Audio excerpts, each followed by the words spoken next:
Hi, everybody. Welcome to the Outdoors Hiking Bob podcast. I am your host, Hiking Bob Falcone, and you can find me at my website, hikingbob.com, which is links to my social media accounts, my columns at the Colorado Springs Independent, and my monthly column for things to do in October just came out, including 2 road races, the last motor, I believe it's going to be the last motorless morning in the Garden of the Gods, and some other really fun stuff's coming up in the next month. So check that out. Of course, we'll talk a little bit about fall foliage. It's happening.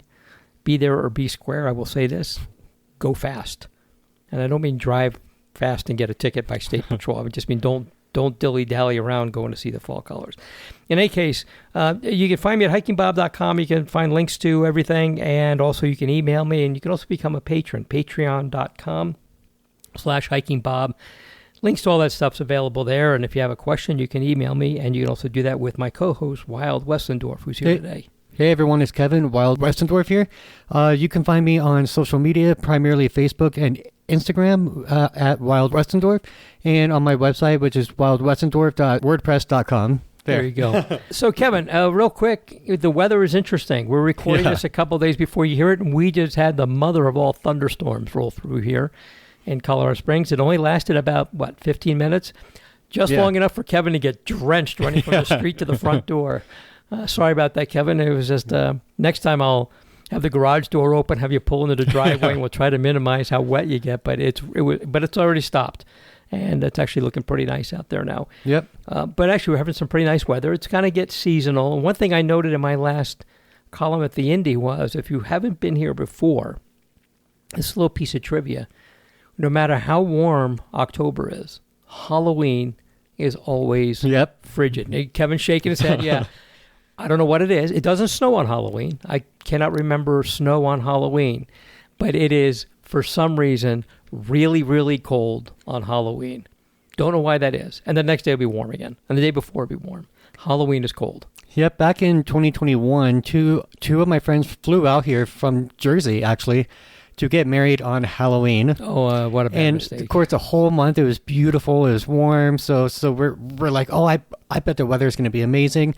And they wanted to get married at the Royal Gorge. So, of course, we get there and you can't see anything because it's raining, it's cold, it's foggy. It was just a mess. Oh, my. Oh, I'm so sorry that happened to them. So one of the points I'm making is, if you're planning on dressing like Taylor Swift or Barbie, that's fine, but just... I guess what comes to mind is not a lot of clothing. And I'm not being critical, just that's their, if you look at a Taylor Swift concert, and I've seen clips, and the Barbie thing, Oh, yeah. That might not be the right thing. You might want to dress like Taylor Swift or Barbie doing a concert in Nome, Alaska. Might be the way to do that. So anyway, all that stuff is coming up here. So Kevin, I just want to hit on a couple things that we've talked about in the past. One of which was the budget for the city of Colorado Springs. Every year we're about this time, the budget comes out.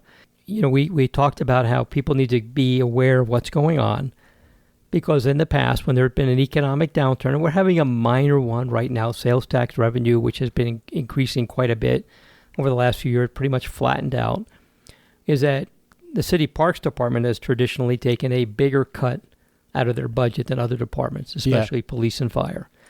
And as a lifelong public safety person, I get that, but I also don't think it's really fair, especially when the city has not funded the parks department out of the general fund to where it should have been, where it was prior to the recession. So in any case, I went down to city council last week and spoke there and, said, and I had to speak during the public input thing because the budget was not yet on the agenda because the mayor hadn't presented the budget yet. And he presents the budget to council. And then council does their tweaks and back and forth. And then they actually pass the budget. City council is the legislative body that actually passes the budget, makes resolutions, passes laws, all that kind of stuff. In any case, I did say that, if you're going to cut the budget, at least make it even all the way across the board. Do not vandalize the Parks Department budget at the behest of, for everything else. I said, you're going to hear from every manner of special interest group. Oh, yeah. Every manner of group that wants their pet project paid for, whatever. So in any case, today when we're recording this podcast, which is 2 days before you're going to hear it, the mayor did release his budget. And there are cuts. There are increases to some projects and things like that, mostly those that are paid for with fees. Because some parts of the city government run as an enterprise, so to speak. So they're paid for with fees. So those are seeing an increase in their budget because that money is independent of sales tax or any kind of tax revenue, sales tax, property tax, whatever. So what the mayor has proposed was a little bit of an extra, few $100,000 for the Parks Department, mostly to pay for more rangers, some educational staff at Rockledge Ranch, which is a historic site next to Garden of the Gods.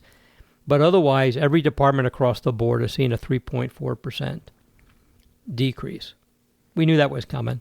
We don't like it, but it is what it is. If there's less money, there's less money. And so far, that is the same for everybody. So far, we're good, which is all I ask. Is if you have to cut it, just don't treat the Parks Department worse than you treat everybody else. Yeah. So now the only thing we have to wait and see is how this moves forward. My understanding is there are people who want to cut the less out of police and fire and take more out of Parks Department, but it doesn't seem like that's gaining a lot of traction because the city council that's there now, which was not the city council that did that before, we have term limits, all those people are long out of office.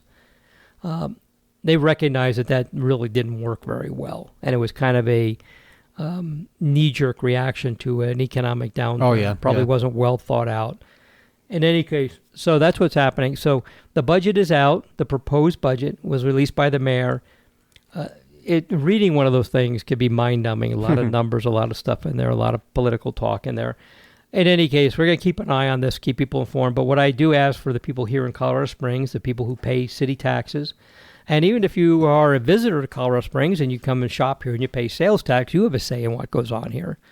Or certainly can voice your opinion. So let your opinion be heard that if there's going to be cuts, at the very least, treat all the departments equally, which is all I ask council. Let's just treat everybody equally. And you're not likely to get a whole lot of screaming and yelling from a lot of people. So that is the scoop on that. Kevin, do you pay much attention to this kind of stuff? You pay attention because I talk about it all the time. Yeah. And I'm not saying and trust me, Kevin is not a non-civic minded. He's not an ignorant person what's going on in here. But when you start talking money, people's eyes glaze over. And to be honest with you, until I got into my position at Tops and everything, I was the same way. Oh, I bet, yeah. I was the same way. Thinking, oh my God, now I'm involved in that. And like, I kind of get this a little bit more now. Yeah, I think the big thing for me is like I get it. There has to be cuts, but I would rather be like a fair cut across the board instead of taking less money from police and fire and taking more from parks. Yeah, and they are giving police and fire some pretty decent sized raises this year. And it's not clear in the news release how that's exactly being funded. It sounds like they're maybe just moving some money around. They're also spending, and this is going to be getting in the weeds a little bit, but they're spending a little bit more money to take over the fleet management department. Oh, that's right. Yeah. Now, for those of you who have been here for a while, the same administration that did the big cuts to the Parks Department during the last recession was also the one that completely disbanded the fleet maintenance department of the city, put people out of jobs, and hired a private company to do it, and also completely dismantled the IT department of the city, which left the city just... Oh, I didn't know that. It was okay. Chaos. It was to people who were there, it was chaos. Computers weren't getting updated. There were security risks. Equipment wasn't getting updated, all in the name of trying to save money. And as it turns out, did not save anywhere near the amount of money that anybody thought they would. Imagine that. Plus, that's always the case, yeah. When you hire a private contractor to do essential work like that, my opinion has always been, you then lose control over that department. Because you can't just go in there and tell somebody, I want you to do this, because they don't work for you. They work for the contractor, and you have to go through the contractor, and he may not want to do what you want to do. And you can't just go in there as a mayor or a city council person or an administrator and say, you need to do this instead. They even tried that for snow removal during that same time frame. That was an unmitigated disaster. That lasted one winter. And that went back to, we'll just have the city do the snow removal because it was just a disaster. Oh, yeah. It was an awful winter. Yeah. Like, it was so bad. And it was a lot of snow and just nothing was getting done. And people were complaining and they said, well, we hired a contractor. They're not doing what they're supposed to do. Well, you can't tell them what to do. So in any case, this is kind of a little bit of history. I can safely say that administration years ago was one of the worst managed administrations, and I'm talking about the mayor's office. And it's not the current mayor, not the mayor before him. Two pretty good people so far that I can see. The previous mayor, Mayor Suthers, did a great job getting things back on their feet. Yep. But I think that getting fleet management back into the city as city employees, back to where it used to be, is a great idea. And they show it's actually going to not cost more money. So I think they're funding that by just taking money they would normally pay the contractor as budget for the contractor and just use that to hire people and that kind of stuff. This is in the weeds, I get it, but it's important for people, I think, to understand how their city government works and how it's funded and how things happen. Now, at the fire department, they did not lose their city-employed mechanics who fixed the fire trucks because that's a specialty. Yeah. And just not anybody can do that. So those people who were hired to fix the fire engines and ladder trucks and all the specialty vehicles there, they were always city employees and will remain that way. And I think that was a good idea. There's actually national standards for people to work on fire engines. You just can't be like, I'm a heavy equipment mechanic, I'll go work on a fire engine. There's actually special standards that you have to meet to do that, very specific standards. So that has always remained with the city. But like their SUVs and pickup trucks and stuff are going to the contractor. Anyway, all back under the city. I think sometimes it makes sense to privatize some things. I think in Colorado Springs we don't have citywide trash collection that's run by the city, which some cities do. But what's nice here is you get to shop around for the best deal that you can get to have your trash picked up. And probably what you spend on that is probably less than what it costs to have city-run trash collection. So I think in some cases like that, where it affects you individually and not the entire city, is a little different than fleet maintenance or the fire department or the IT department and things like that. And people who were around will tell you the IT department got decimated and it was a disaster. So the budget is out. It's in all the news media already. We'll be out there. I'll put a link to it and in the show notes and in my newsletter this week so you can watch for it. And so if you're in the city here and you're interested in how things are funded and you want to make sure your parks department and your police department and your fire department and your public works department and all those other departments are properly funded and operational, then this is your time to pay attention to that and maybe voice your opinion. And we'll see what happens. 3.4% pay cut or budget cut is not great, but it's not horrible. It was a whole lot worse than that some years ago. Kevin, we're going to switch gears a little bit here to some public access things. As you know, and listeners and readers of the column knows that there are a couple different levels of public land in Colorado for people to be able to use. There are state park systems, and there are also state wildlife areas. There are state trust areas. All these are kind of managed a little differently. So state wildlife areas are typically areas that preserve a specific, whether they be fish or game or something like that. And typically fishing or hunting has been allowed on those, or in some cases nothing's allowed on those, but fishing and hunting have been allowed on those, and that's what they're there for. And people are also using them recreationally. Dome Rock State Wildlife Area, not too far from here, and just south of Mueller State Park, has some great hiking trails on it. Oh, it's so much fun out there. Yeah, we've talked about going hiking there. So it used to be that if you wanted to go hiking in a state wildlife area, you wouldn't have to pay anything because you didn't need a park pass because it wasn't a state park. And a few years back, they changed that rule, and they being the Colorado Parks and Wildlife, the CPW Commission, changed that rule to require that if you were going to go recreate on a state wildlife area, you had to have a hunting license or a fishing license, or they created a state wildlife area pass for people who maybe had a moral obligation, a moral opposition to hunting and fishing, which is okay. You can be opposed to whatever you want. And they created a state wildlife area pass, which costs the exact same amount of money as a year-long fishing pass and a fishing license. That's fine.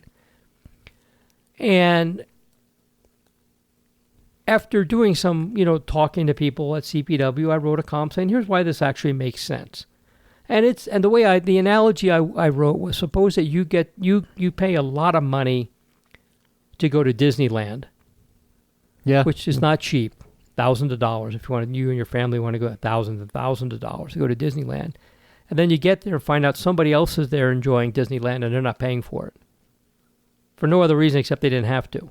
Yeah. And that would kind of make you a little crazy. So the idea with this was that to even the playing field, and recreational users, just like any other user, cause wear and tear and require, their actions require maintenance. So I kind of figured it made sense to do that. And I buy a fishing license every year along with, getting a state parks pass. And I go out there and recreate. So I go out there and hike and do whatever I want. However, there are some things that I didn't like about the policy. Number one was that the state wildlife area pass was, how do I want to word it? They were good from March to March. So the 1st of March to the 30th of March the following year. So effectively, if you got it the 1st of the month, effectively good for 13 months. The state wildlife area pass was the same way. So if you bought it in January, you're only good from January to March. And you paid the same price. They're not prorated or anything like that. Oh, okay. So people who get hunting and fishing licenses understand that that's how that works. But I had an issue with that being done for a state wildlife area pass. Because why can't you just make it good for a year from when you buy it, like a state park pass is? It's good for a year from the month you buy it. So if you buy a state wildlife area pass on June 1st, it's good till June 30th of the following year. It's good for the entire month. That didn't seem to... Wildlife people just can't seem to wrap their head around things not being tied to specific dates on the calendar. So I had an issue with that. I always wanted to make sure people knew that, if you're within a couple... And you can get a day fishing license, a one-day fishing license. And I think it's, $10 or $15. Okay.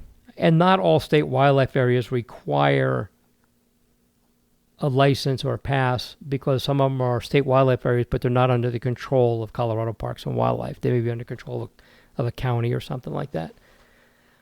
So they just passed some new rules regarding usage. And for the most part, these rules that they passed, again, they being the CPW Commission, which is actually a rule-making body. They're not like an advisory committee. They were mostly just standardizing the language. Because if you looked at one state wildlife area to another, and there's 350 of them in the state, they all basically said the same thing, but the language wasn't all the same. So it could be confusing. Well, what am I allowed to do here that I'm not allowed to do there? So they standardized the language, basically saying in all state wildlife areas, these are the rules. And then they only listed exceptions for each individual one. So if you got the guidebook every year for recreation in Colorado, they would list the different rules. Like, okay, here are the general rules these are for all state wildlife areas. Then there are exceptions noted for some of them. Like this one, this state wildlife area, you don't have to have a hunting license because it's managed by Douglas County, for example. And I'm thinking of Sharptail Ridge, which is adjacent to Roxborough State Park. It is a state wildlife area, but it's managed by Douglas County Open Space. You don't need a license to go in there. Now, they do close it if you're not hunting, because they don't want you getting shot by a hunter. And don't take that as hunters are reckless. It's just, if we can minimize things, we minimize things. And some of the rules kind of did make sense to some people. So what I'm getting down to is there is now a lawsuit against CPW that is because of, and it's from a advocacy group, because they're arguing that they're treating recreational users different than hunters or anglers, even if they're doing the same thing. And it's a group called Friends of Animals, and their argument is that, for example, boaters cannot paddle kayaks, paddleboards, or raft unless they're hunting or fishing. So the argument is, what difference does it make if I'm out there paddleboarding because I just want to paddleboard, or if I'm out there paddleboarding because I want to go fishing or hunting? Because you can hunt from a boat or something like that. Kind of makes sense. Rules do not allow dogs unless they're hunting dogs. Okay, their argument is, what difference is that? New regulations permit motorized travels in most locations, but they'll allow hunters to use ATVs and snowmobiles in select areas. Why can't they do that? Horseback riders are not allowed in state wildlife and cannot access several state wildlife areas unless they're hunting. Dome Rock is one of those. Horses are not allowed unless they're used for hunting. So the argument is, how is one any different than the other? And I don't think they're arguing that you should allow horses in all state wildlife areas or motorized vehicles in all state wildlife areas. I think the argument is, if you're allowing it for a hunter, why can't you allow it for a recreational user? I'm not sure that they're going to get a lot of big changes to the policy, because I read it when it came out, and it made sense. They were mostly just standardizing the language from one place to another. Anybody who argue that makes sense. But I think in some places where, well, you can have an ATV for this but not for that, CPW is going to be forced to sit down and have to, at the very least, justify why that is. If you can't kayak in that river or that lake unless you're hunting. Well, what's the difference? I kind of see the argument there. Oh, yeah, same here. They don't address the thing that I don't like, which is why licenses can only be issued, or state wildlife area pass can only be issued from March to March, are only good from March to March. And if you get one later in the year, you lose those months, you pay the same. Makes no sense to me. Yeah. No reason why, and it can't be that hard for them to figure out how to just make it's good for the year from when you get it. Now, I get hunting license, fishing license are like that because they're good for specific seasons. I get that. It's easier for them to manage that stuff. But you're not when you issue a state wildlife area pass, you're not trying to keep track of who's catching how many fish or who's bagging how many elk or deer or whatever out there. So I get it for a license for fishing or hunting. I don't get it for state wildlife area passes, strictly recreational. My personal opinion has been that's just one way of keeping more recreational users out of state wildlife areas. I'll get some pushback on that from my friends at CPW. Sorry, but that's the way it looks. Same here, yeah. We're going to have to see what happens. Friends of the Animals sued. They've sued before. They're suing again.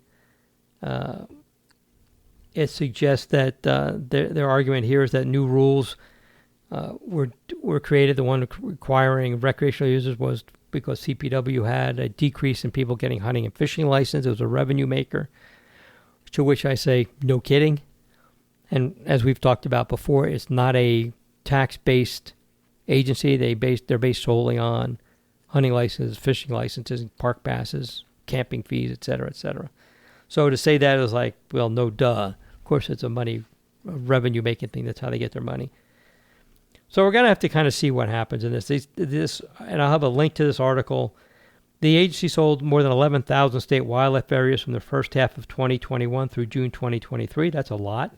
Oh, yeah. At about roughly $40 a piece. But I'm not sure what happens. And people think they weren't heard. This is the Friends of Animals Wildlife Law Program. The Friends of the Animals is called the group that's suing.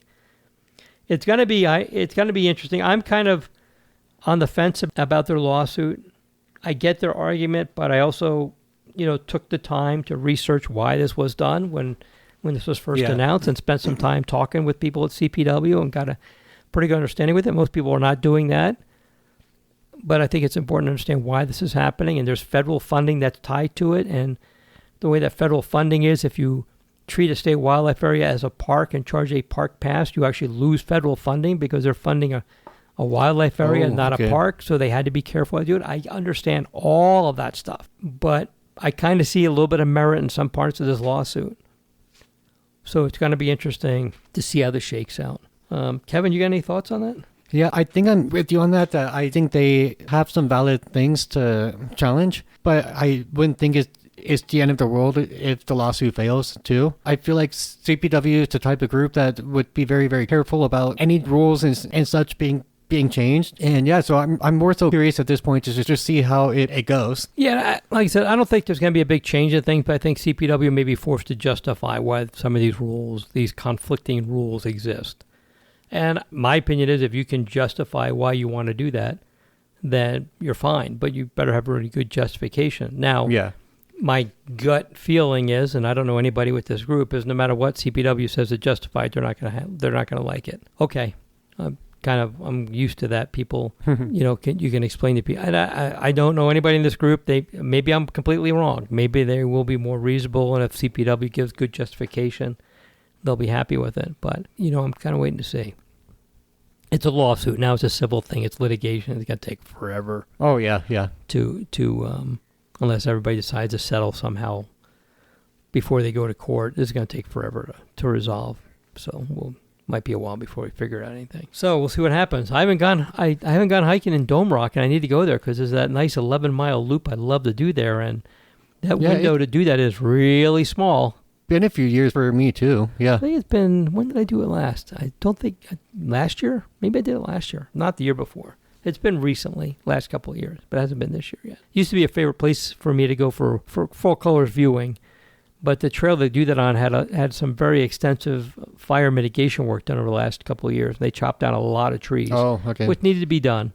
So I think it's probably not as fantastic as it's been. And it's closed most of the year because of the elk, right? Well, no, actually about half of it is closed from July. That's right. From the middle of July to the 1st of December. There's a sizable amount of it that's still open. The side of the north part of it that butts up against Mueller State Park, that's open.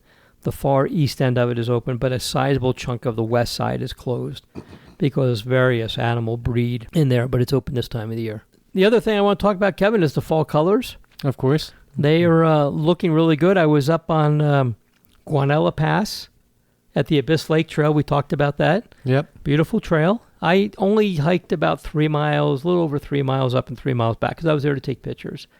Beautiful up there. Kenosha Pass, which you go over on the way up there. Oh, yeah. Boreas Pass, which is before that, near Fairplay and runs west. That was gorgeous. That was this past weekend. Probably peaked this past weekend. Doesn't mean I think so, yeah. Doesn't mean it's going to go away this coming weekend, but it probably peaked this past weekend. Down here locally, Highway 67 from like Divide to Cripple Creek and Mueller State Park was kind of interesting because I'd heard all this stuff like, oh, it's terrible and it looks rotten and bad colors. I actually completely disagree with that. I think it looks great. And I will say it's probably not as vibrant as they have been in recent years. And some parts don't look all that great, but a lot of it looked really nice. I mean, there was plenty to see. And my advice to everybody is either go early in the morning or late in the day and get that good side lighting. If you go there midday, it's going to look pretty terrible. Yeah, true. But midday lighting makes just about everything look pretty terrible. So it's not going to be that great. And I think that's going to peak, probably peaking right now. And from here, you want to go further south, Highway 165 from Colorado City up almost to West Cliff. It's probably going to look really good pretty soon. Probably hopping really now. And further south in the state, Cuchara, that area down there, the Spanish Peaks area is probably going to look really good really soon. So get out there as quick as you can. And again, by quick, I mean don't go speeding and get a ticket from State Patrol. Just don't dilly-dally around. When it comes to fall colors, a couple days makes all the difference whether you see anything or not. Yeah. So be aware of that. And Kevin, I don't think I had much else. Did you have anything you want to talk about today? I don't think so either. I think it's been a bit of a slow week. So okay. The other thing I just want to talk about real quick, we do have some interviews scheduled. This is the first of 3 podcasts I'm going to record this week. Including a planned trip down the Fisher's Peak State Park where we're going to get an update as part of like a walking podcast. So that's supposed to happen this week. It might be a couple weeks before that podcast gets aired. Expect it to happen pretty soon. The one with Forest Service law enforcement is still scheduled. We've had to change the date on that a couple of times for various reasons. So it's been pushed back, so you probably won't hear that one until much later in October, maybe early November. But that is scheduled. We just have to watch out for things that get in the way, which is what's happened the last couple of times. But hopefully that'll happen soon. Cool. And with that, Kevin, I don't think anything else. All right, we'll talk to you later. A short but sweet podcast. Take it while you can. The next one's going to be 2 hours long. No, it's not. I couldn't sit for 2 hours. No, actually, we have some pretty good guests coming up. So you're really going to want to pay attention to the next couple of podcasts. We've got some really good guests coming up. It should be a lot of fun. And I think with that, we'll say goodbye. And thanks for listening to the Outdoors Hiking About podcast. We'll talk to you later. All right, everybody. See ya.